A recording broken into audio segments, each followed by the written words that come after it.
All right, hello everyone. Hope you're having a wonderful Friday. It's Friday, May 20th, 2 p.m. Eastern. Appreciate you all tuning in. Thanks for the likes and shares and subscribes and all that stuff.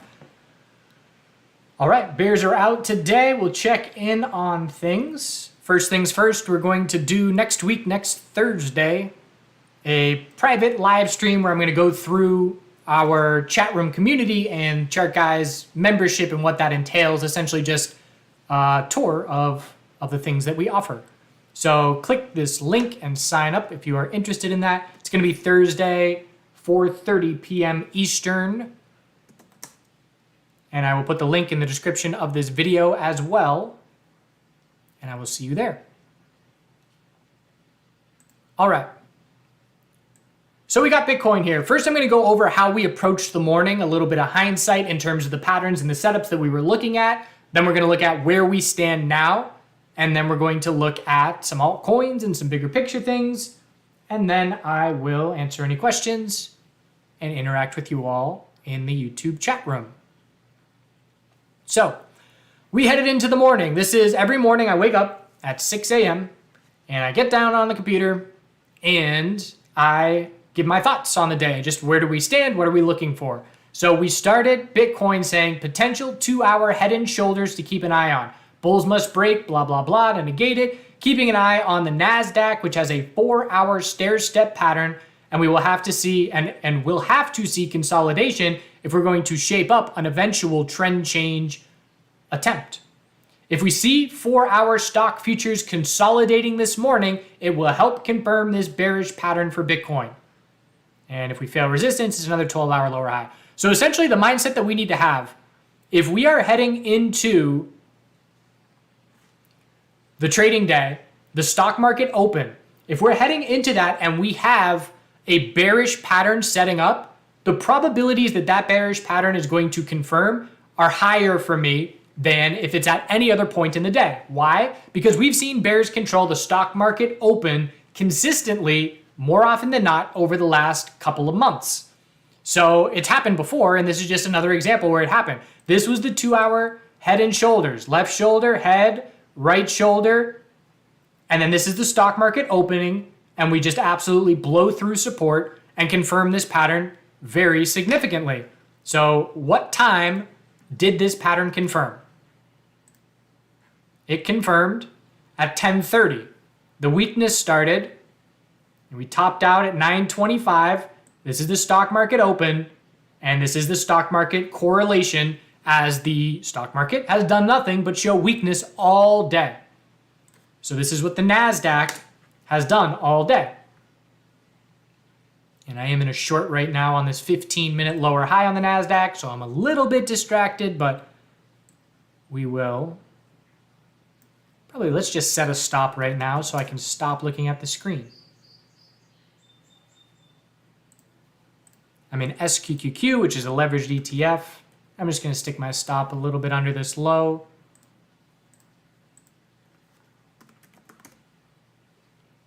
In case the bulls are able to prove bounce follow through. All right, so order set. So this was the NASDAQ 4-hour futures chart that I was talking about with a stair-step pattern. And you can see the stair-step pattern broke and we just fell right through everything. And so right now we are at fresh fear lows on the NASDAQ and the S&P 500, and the daily downtrend continues, and the bears have a lot of confidence. So that is the overall spot where we stand. The other pattern was Ethereum. So Ethereum, very similar to Bitcoin, and the hourly chart also has a rising wedge look to it. If that hourly rising wedge confirms, it would shape up 12-hour consolidation. Here is Ethereum hourly. It confirmed really well. So again, just multiple different bearish patterns heading into the stock market open. The stock market tested, QQQ and SPY tested the high of yesterday. First thing, rejected, all bears.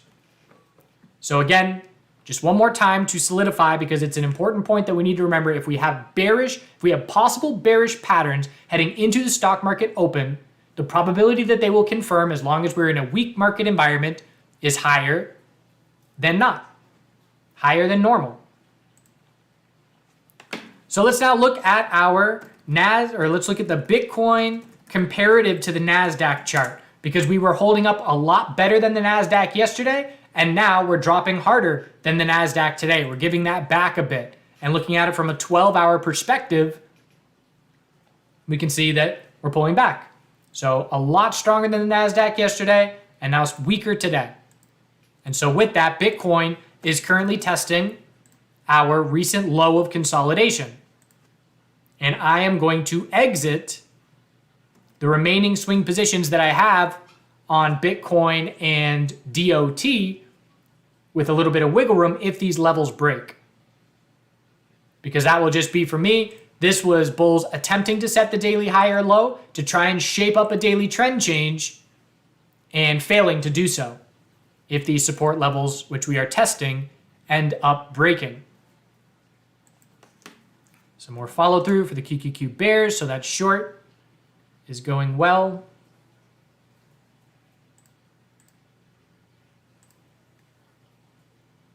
And just determining if I want to take a little profit. I'm going to do that. Take some partial profit, so I am in full control of that trade. Can't lose.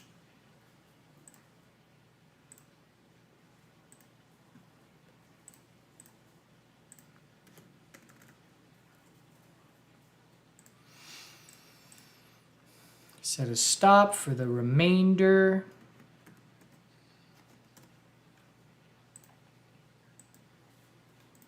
All right, so we know Bitcoin is weak. The next time we bounce on Bitcoin, we're just looking for an hourly lower high. Bulls are attempting to shift some momentum right now. You can see we're trading sideways here, but not really proving much. So bears are waiting for an hourly lower high, or they're waiting for a 4-hour lower high, depending on whether they want to be patient or aggressive. There is a support level in play here, so if the NASDAQ can show us a trend change here or a momentum shift, then it's possible we hold this triple bottom. But we essentially need to see the NASDAQ pretty much right now form a 5-minute high or low and then break the high of this bounce. If that happens, then Bitcoin can hold that triple bottom, at least initially. And so that's why I'm taking some profit right now on this short, for just the possibility that that could shape up. So being a little bit more conservative at this point in the day as a bear. The dominance chart is showing us, surprisingly, Bitcoin's dropping harder than the altcoins today. Not every altcoin, of course, but look at where Bitcoin stands here. Down 5% or so, and there's definitely a bunch that are down 6 to 7%, but there's also a bunch that are down only 3 to 4%. So that's showing us that Bitcoin is dropping a good bit. Normally, we would be looking for this to be a big green day, showing altcoins dropping a lot faster than Bitcoin in cryptocurrency weakness, but that's not the case. It's pretty much everything's in line with each other, so to speak. Again, we haven't seen any major changes in the relationship between Bitcoin and altcoins over the last 7 or 8 days. So Ethereum, with the hourly bear break, we're testing the recent low. And again, we just have clear 12-hour lower highs. If you want to keep clarity, that's what it is. So 12-hour lower high, lower high, lower high. We know as long as we keep setting 12-hour lower highs, the bears have absolute complete control.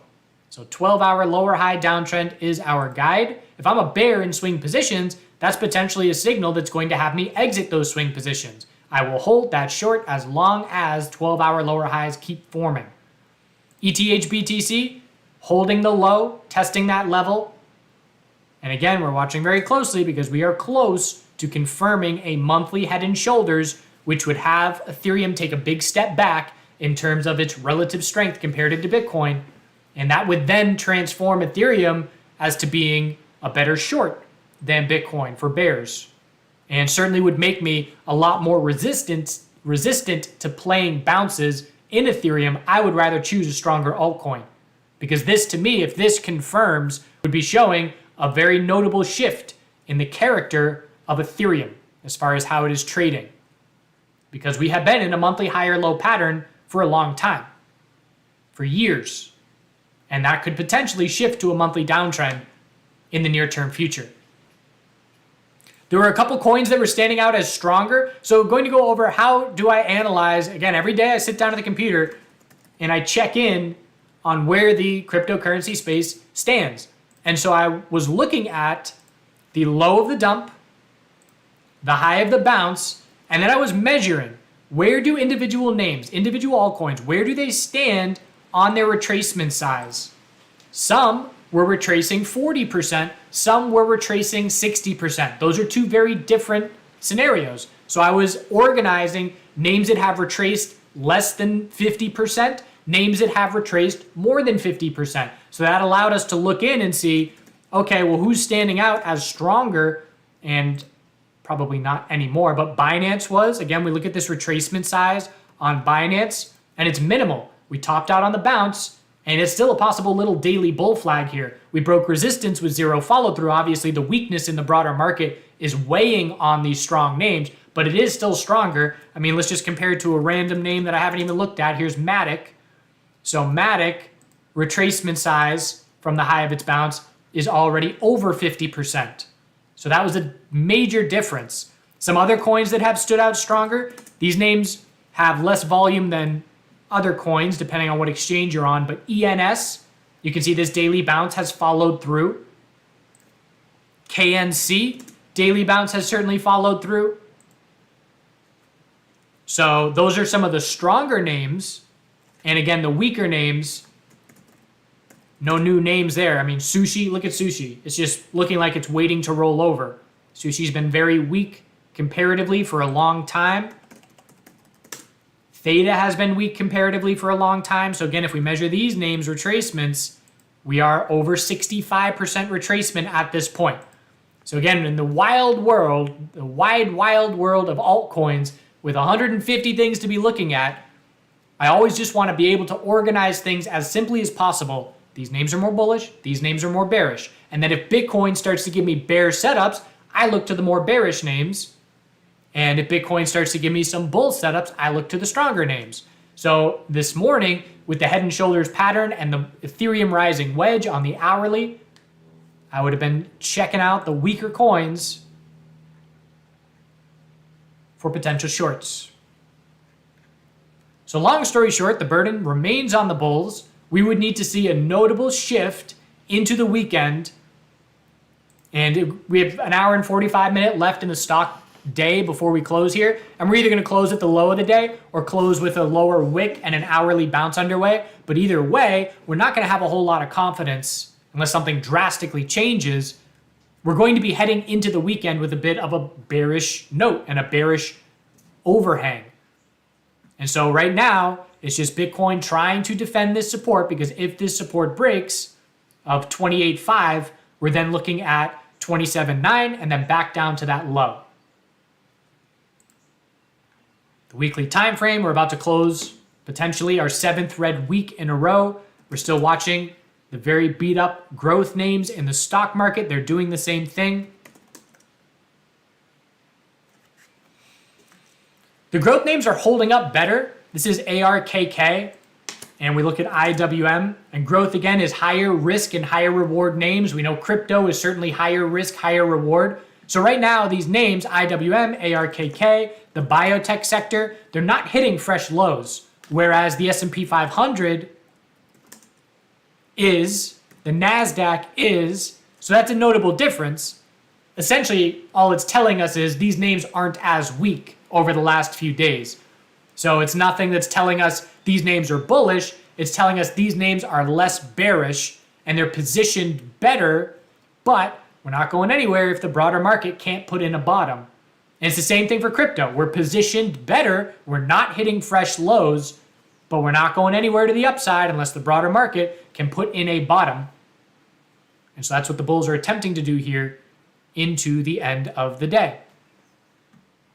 I'm going to take a little bit more profit in my QQQ short.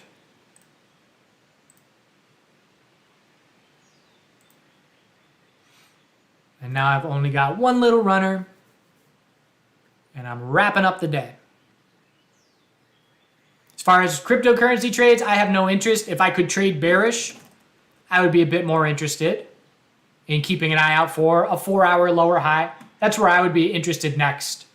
4-hour lower high to be looking for an entry. We had that 4-hour top fish with the right shoulder of that head and shoulders. Top fishing plays in this market environment have such a higher probability win rate than any market environment we've been in a long time. And again, just essentially every single day the stock market opens, if there is a top fishing play, I will take it every single time. Look at the high of yesterday on QQQ, 294.39, and we reject by less than 60 cents right out of the gate. And I'll definitely stop out a handful of times, but it'll be small losses, and then the times where it plays out easily offset those small losses. And it's the same thing in crypto. Bears are going to keep taking advantage of top fishing plays as long as they continue to work. And so we can see here that we had on Bitcoin 37.50. Here's a top fish here. Here's a top fish here. So just looking for those scenarios where a small amount of risk to play off a resistance level can lead to a large reward size. Risking $300 to potentially make $1,000. That's the kind of risk reward scenario we want to put ourselves in as traders. Luna, very clear selling, just nice regimented selling. Look at these hourly lower highs. Lower high, every single bounce is an hourly lower high with just this slow bleed downtrend. So I personally have no interest in this coin at this point. I know a lot of people are still looking at it for the potential of excitement and big gains on any bounces, but we're definitely in slow bleed mode until something notable changes. This hourly time frame, clear downtrend. All right, I'm reading the chat room. What do you have to say?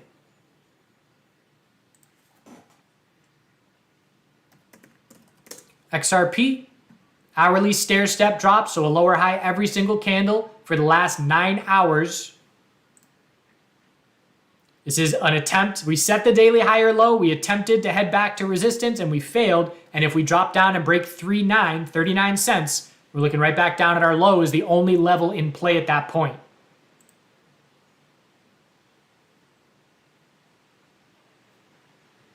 Need to tell the Chart Guys chat room that I'm taking some profit on that SQQQ.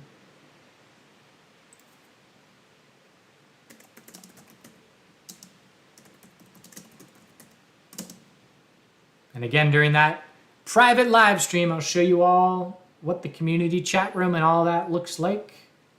Live stream schedule, educational videos on the website, all that stuff.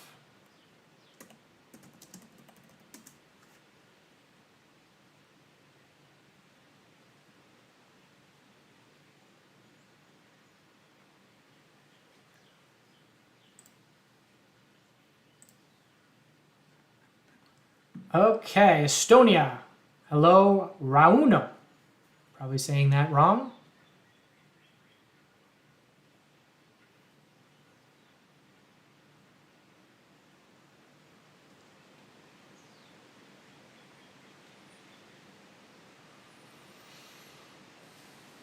Eight red weeks in a row.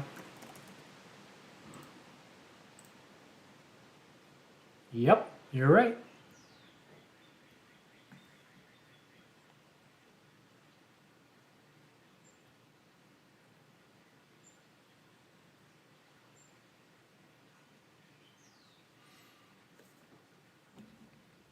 Why do I like NC out of anywhere in the country? Temperate rainforest, insane amount of plant and animal life and wildlife and forests, national forests all over, abundant rainfall, fresh water sources everywhere, ability to grow your own food, great local community, good climate.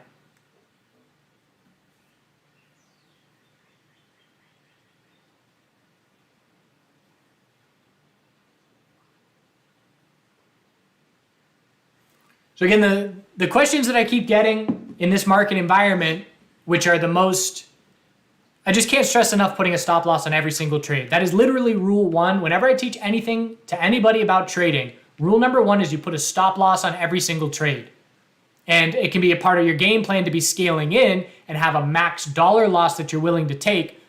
But to just get these questions from people that are just so helpless because they don't have a game plan and they didn't stick to a stop loss, it just takes me back to the days when I used to do that as well. And I cannot stress enough how much of a game changer it is when you know the maximum loss you can take on every single trade and you never feel the sinking pit in your stomach like you want to throw up based on losing money again. Like, you can eliminate that. You can never feel that again if you put a stop loss on every single trade.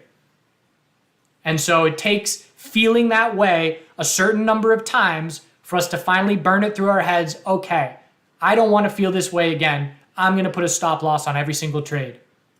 So I cannot stress that enough, because in times like this, when it drops more than you think it will, that's when it's the very painful lesson. So I don't have any advice on what to do at this point, but the only advice is, if you want to survive in this game and to do it long term, you have to limit your risk. There's no way to do this game long term if you are not limiting your risk, because there will be that one anomaly time that blows up your account. You can win. You can be a great trader and win for years, and one time can wipe that all out if you do not use a stop loss.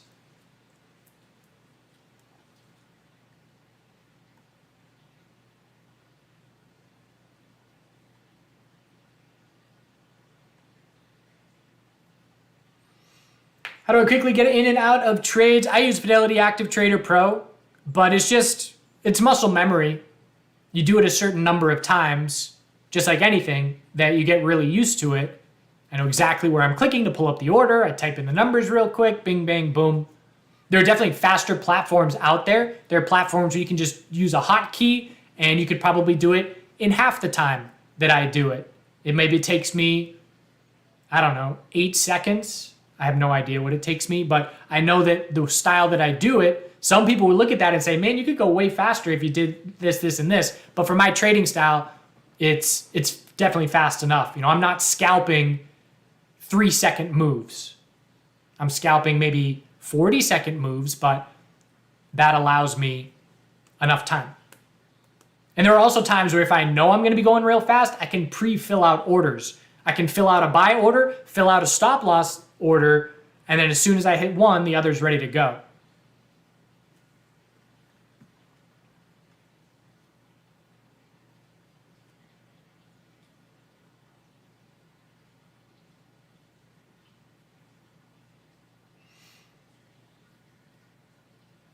Do we have full trading strategy courses in the Chart Guys membership? Sounds like a great question to be answered in the private live stream next Thursday. I'll show you what we got.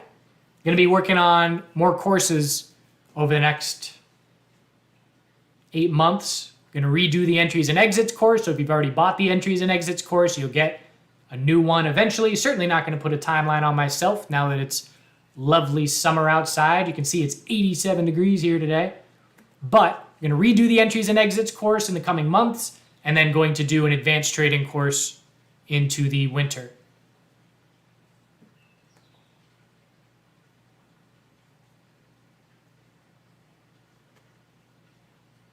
Not going to do shop. This is a crypto live stream. Thoughts on megaphone patterns? I'm definitely recognizing them a lot more. And for me, I like to, I factor it in with how I play wedges. In the sense that if I see a clear megaphone, I will short a resistance break and I'll buy a support break if I'm confident enough in that pattern. Just like wedges. A rising wedge, we short a bull break or we buy a support break. So I treat them the same way. At this point in time in my career, just because I'm on my first year or two of really observing them and honing in, it's more so not trading based on that pattern, but recognizing the pattern and then adjusting the trades that I already have planned for that. So just tweaking things a little bit. But I'm definitely getting better at them and better at recognizing them. And that comes with time and practice along with any pattern that we look at. And so I look forward to getting better and better at them. I can remember when I didn't trade wedges, and chart gal Dinsey was all about the wedges and finally got me on board, and they are now a major aspect of my trading, and it took a couple years to get really good at them.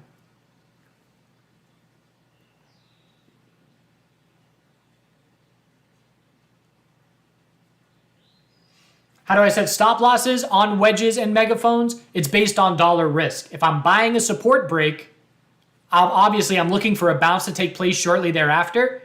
And if there's no support level to place my stop on, it's a dollar amount. So maybe I'll risk a half-day loser on this trade attempt. And so if I'm entering on a support break, I know I do the math. If I drop down to this level, I've lost a half-day loser. That's what will stop me out, because if we get down to that level, it's clearly not a megaphone or wedge, because the premise of a megaphone or wedge is the break gets no follow through. So if it's going to get follow through and hit my stop, I'm wrong about the pattern and I want to be out of that trade.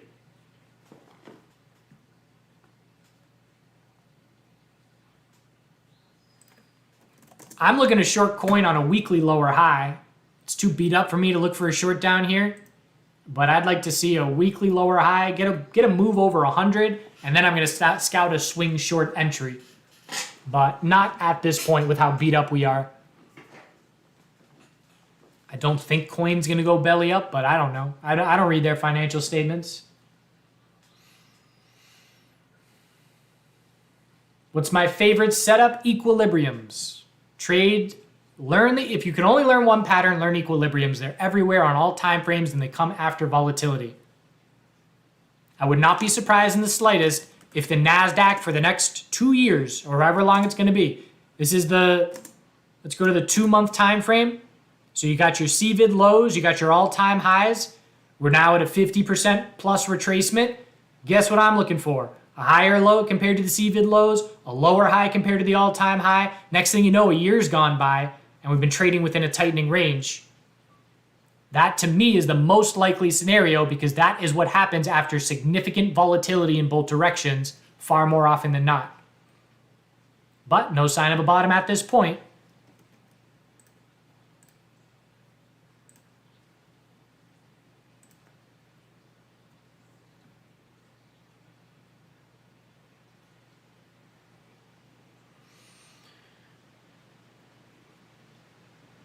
Video on how to properly configure TradingView. Yes, it's in the works. First, we're going to do videos about how to utilize Slack as a ChartGuys member, and then we're going to have videos how to set up TradingView like Dan, how to set up TradingView like Lori. Little videos like that.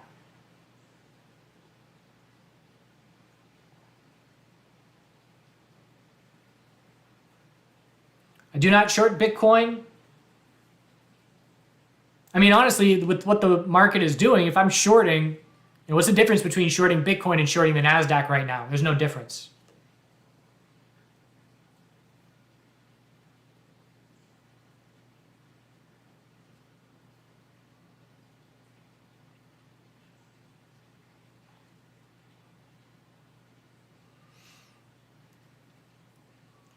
No open volunteer help. I've done that with ChartGuys members, and that's how Chart Guy Jungle Funk Joey is. We just played Frisbee yesterday with our Ultimate Frisbee crew, and he's living in town now, and it started with him being a ChartGuys member and showing me clear initiative and that he had the drive and he was getting the concepts. And so next thing we know, he's now living in town, and so it's a long, slow road in that regard, but definitely not just going to open up to the public world. Come to my house.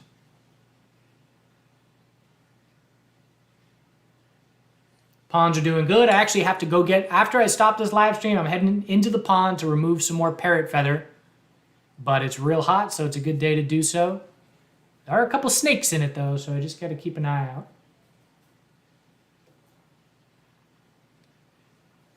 All right. We've hit the 30-minute mark. Let's check in on our bounce attempts real quick, and then I'm going to get in that pond. So we've got Bitcoin sideways, just chopping around sideways, and it's going to, in my opinion, be dictated by QQQ. If QQQ can change a 15-minute trend here, which again, the bulls are not proving a whole lot, but if they can, then Bitcoin's going to hold this triple bottom at least initially. If we can't, then Bitcoin's going to test this triple bottom support. And we are fading back down towards this low. Look at 2 days ago. This is a very similar day. 2 days ago to what we're seeing right now in the NASDAQ. Bears are going to do everything they can to try and close at the low of the day.